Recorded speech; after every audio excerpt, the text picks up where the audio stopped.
In PHP 8, union types were added. Let me show you that. Let's create a function.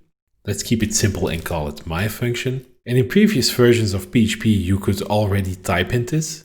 Let's just var dump the input. In PHP 8, you can accept multiple types here.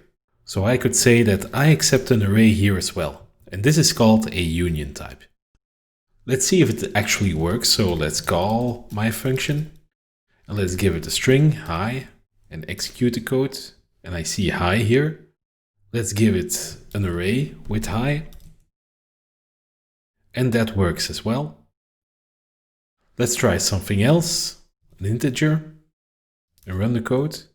And that'll work because strict types isn't on. So let me turn on strict types and run it again. And now we get an exception. So an integer isn't accepted. But if I add it here and run the code again, then it doesn't blow up anymore. I've only used primitive type-ints here, but of course you can use a class type-int as well. So let's create a class, myClass. Whoops, this shouldn't be there. Let's try to pass it to myFunction. New myClass. Let's run it. It blows up. Let's type-int it here. And it works again. We see myClass being dumped here.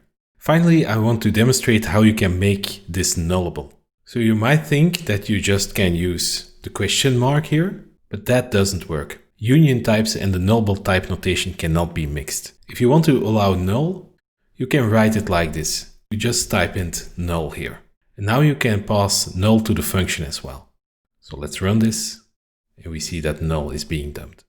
I should probably also mention that union types can also be used for typing the return value. So in PHP 7, you could do something like this. You type in what gets returned.